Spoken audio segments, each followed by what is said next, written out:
C'est l'heure du FaceTime avec ta Paulette. Comment ça va les copains? J'espère que vous avez passé un bon week-end. Nous à Paris, il faisait beau aujourd'hui, il pleut à torrent, donc heureusement j'ai bien profité. Je suis allée avec une copine au musée Carnavalet. Vraiment, les gars, c'est le truc à faire si vous venez visiter Paris. Oh là là, qu'est-ce que c'est génial.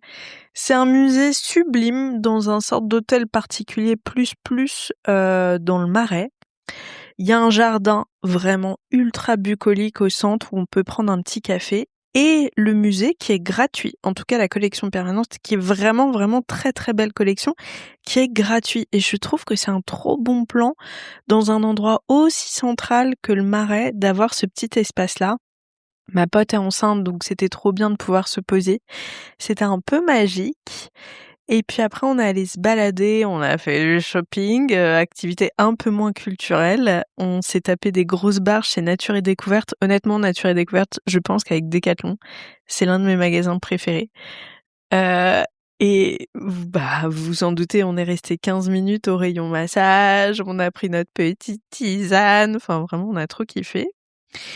Et puis ensuite, avant de se quitter, on est allé voir le BHV. Vous vous rappelez du gros bad buzz qu'il y avait eu avec Chine au BHV? On voulait voir de nos propres yeux parce qu'on avait vu, enfin moi en tout cas, j'avais vu quelques TikTok sur le sujet. Oh là là, c'est hallucinant. Et aussi, je dois dire, mais profondément triste. J'ai l'impression de faire le deuil d'une époque. C'est, vous voyez dans le film Anastasia, lorsqu'elle est dans la salle de danse et qu'elle a des sortes de flashbacks de quand elle est toute petite, je crois, où elle voit tous les gens danser à ce bal magnifique. Non mais vraiment, ok, je suis très sensible et je suis peut-être un peu jusqu'au boutiste, mais c'était vraiment l'impression que ça donnait au rez-de-chaussée.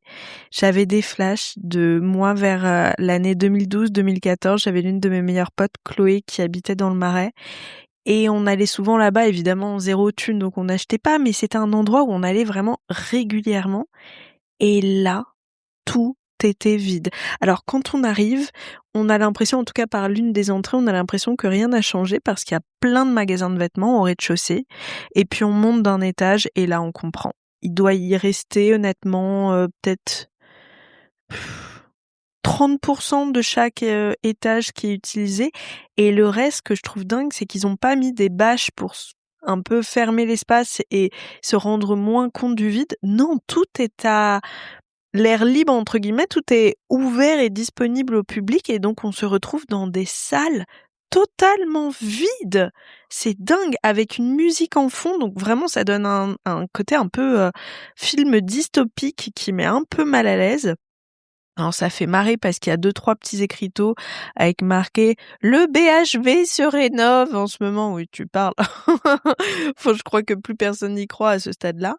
En revanche, bon plan, si vous voulez avoir une vue vraiment sublime sur le centre Pompidou et la mairie de Paris, allez au dernier étage, il y a des vitres qui donnent sur ces deux endroits et c'est assez sublime.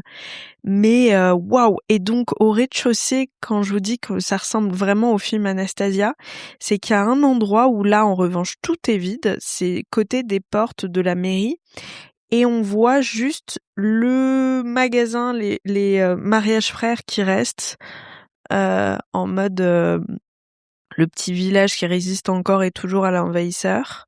Et là, vraiment, t'as des flashbacks de ce que c'était avant, de tous les stands, quand ça grouillait de monde, d'animation, etc. Et puis, il y a plus rien, quoi. Oh là là! Ça me fait beaucoup de peine parce que pour moi, c'est tellement un monument parisien au même titre que les Galeries Lafayette, par exemple. Enfin, je sais pas si c'est des lieux comme ça qui marquent. Ça fait un drôle d'effet et puis on se dit c'est vraiment la crise. Hein. Bon, le mec a totalement déconné et avec un ego en plus dans mes souvenirs qui était assez surdimensionné. Mais je pense qu'aussi ça traduit, enfin je sais pas, je me trompe peut-être, mais j'ai l'impression que ça traduit une époque compliquée aussi. Et ça a fait grave bader, mais je vous invite tout de même à y aller, un peu pour l'expérience, parce que comme le musée Carnavalet, c'est gratuit, vous voyez. Mais ouais, c'est ce qui m'a marqué ce week-end de ce que j'ai fait en particulier. Alors j'ai plein de petites choses à vous raconter. La première, je suis trop contente. Je me suis prise d'une déterre la semaine dernière. Je me suis dit, oh, je sais ce que je vais faire. J'ai créé une playlist qui s'appelle La leçon-amour sur Spotify où je vous ai mis tous les épisodes qui parlent d'amour depuis les débuts de la leçon. Je crois que vous avez genre 23 heures d'écoute, un truc comme ça. Je vais essayer de le faire pour toutes les thématiques. Travail, santé, sport, développement personnel. Enfin, je vais essayer de thématiser, enfin, créer des thématiques de cette manière-là. Mais je sais, je vous connais, et puis je me connais aussi. L'amour, c'est quand même ce qui nous parle en premier. Et à ce propos, cette semaine, vous n'êtes pas prêts. L'épisode est vraiment m'a pété le crâne. On va parler de pervers narcissiques.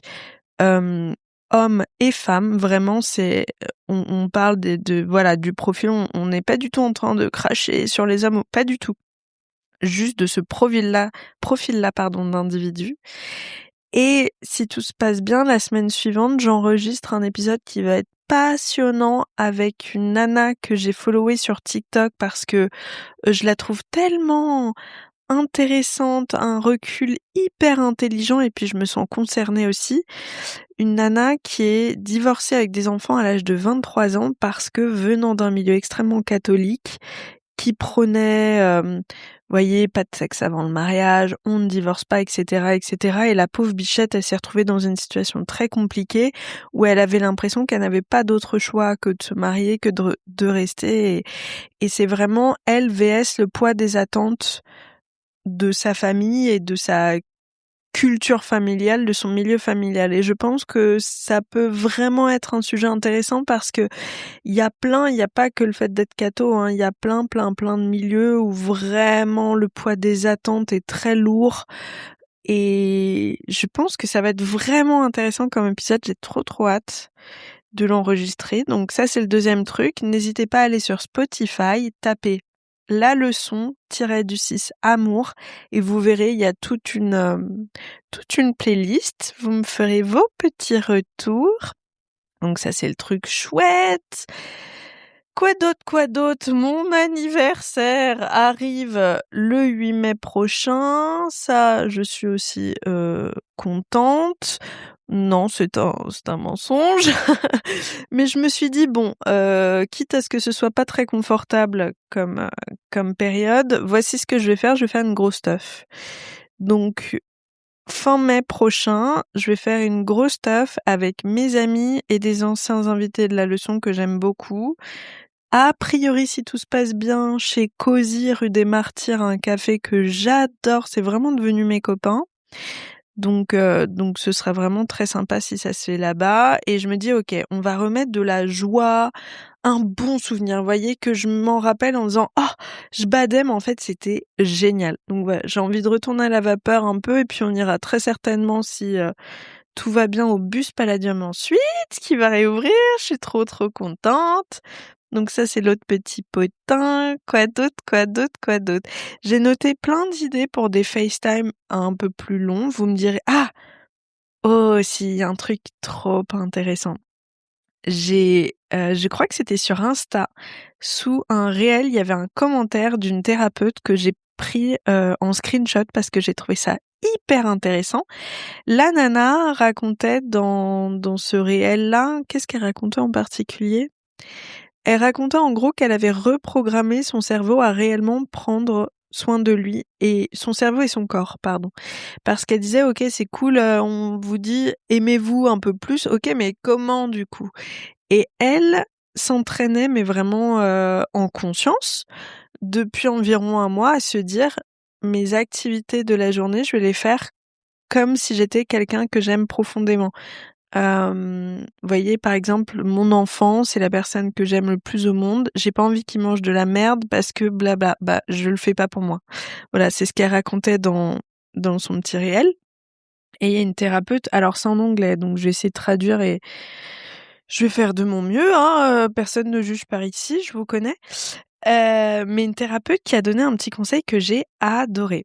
Elle dit, je suis thérapeute et c'est le principe même d'une thérapie qui s'appelle Acceptance and Commitment Therapy, ACT, avec des goals de comportement. En gros, ce qu'il faut faire pour vraiment commencer à de plus en plus apprendre l'amour-propre, c'est vous demander en permanence ce que la version de vous-même qui s'aime profondément ferait différemment. Et une fois que t'es dans cette habitude un peu régulière de comportement, tes émotions petit à petit commencent à se transformer. Et en gros, par exemple, je vous donne l'exemple, là je date personne, hein, donc n'allez pas croire que... Mais par exemple, voilà, vous êtes avec un mec qui vous envoie un message, ça commence à sentir le roussi. Et spontanément, vous avez envie de réparer le lien, de vous dire comment est-ce que je peux faire pour rester légère, ne pas lui faire peur, etc. Waouh, stop, prenez du recul et demandez-vous qu'est-ce qu'écrirait une personne qui s'aime totalement, entièrement, qui s'adore et qui est trop sûre d'elle. Et vous faites ça pour tout.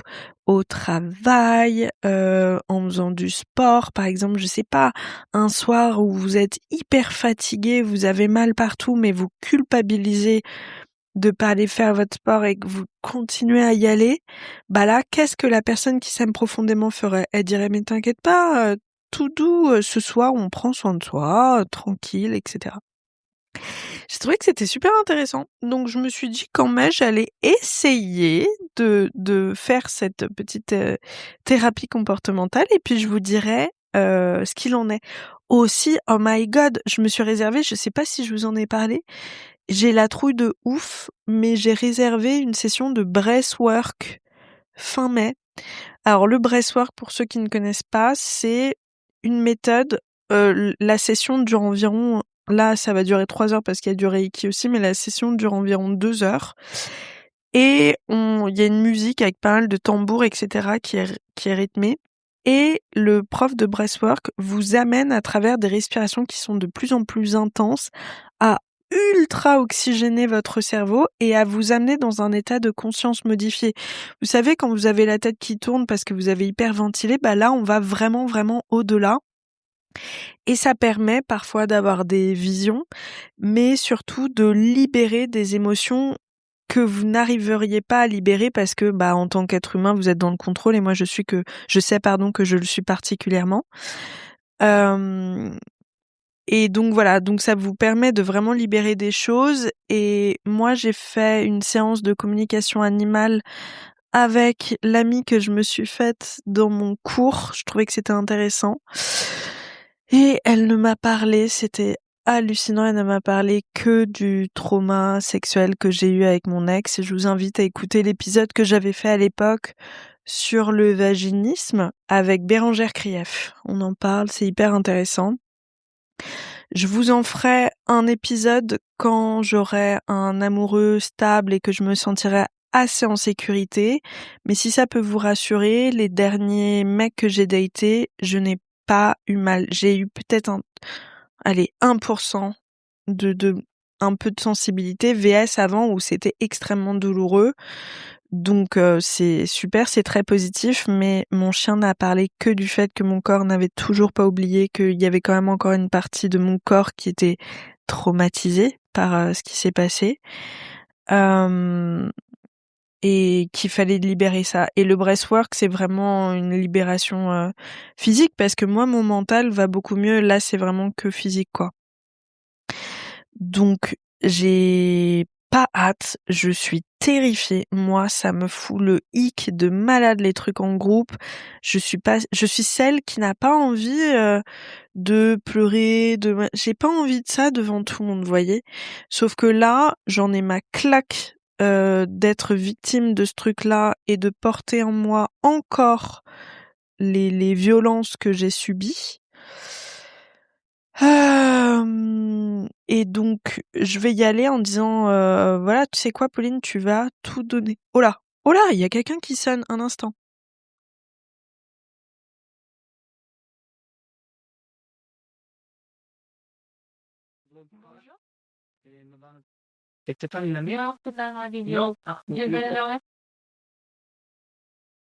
Désolée, c'est un livreur, mais c'était pas pour moi. Bon, en plus, je vais pas couper, hein, les gars, je vous préviens, donc tant pis. Apparemment, il y a une Stéphanie qui s'est offert un joli petit tapis, mais ce n'était pas moi! Donc ouais, donc là, je vais y aller en me disant: «Pauline, tu donnes tout». Donc bah, tant pis, je vais chialer, hurler, je sais pas ce que je vais faire, mais putain là, vraiment j'en ai ma claque. Faut que ce soit terminé cette putain d'histoire. J'ai compris la leçon, je me respecte, allez maintenant c'est bon quoi. Donc j'ai hâte de nettoyer ça et vraiment mais putain si je pouvais envoyer la note finale, la facture de tout ce que j'ai dû faire pour aller mieux. Ah là là là là là, ça me ferait des belles vacances, hein, je peux vous dire. La facture à mon ex, hein, j'entends. Voilà, je pense que c'est les petites nouvelles de la semaine. Quoi d'autre, quoi d'autre? Bah c'est tout. Allez écouter la playlist La leçon sur Spotify, la leçon amour. N'hésitez pas à la transférer à vos potes.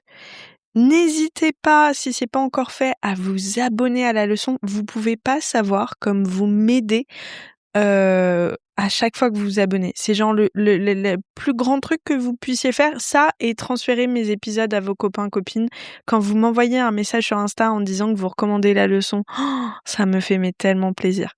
Bon, je vous fais un gros bisou. Comme vous pouvez l'entendre, le mood est remonté et ça fait grave plaisir.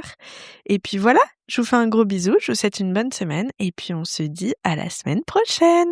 Dimanche, il y aura pas d'épisode, je pense, parce que je serai revenue enfin, c'est mon week-end d'anniversaire, donc voilà. Mais je pense qu'il y aura un épisode peut-être lundi. On verra. Vous êtes cool de toute façon, hein. Bon, allez, bisous, à plus tard.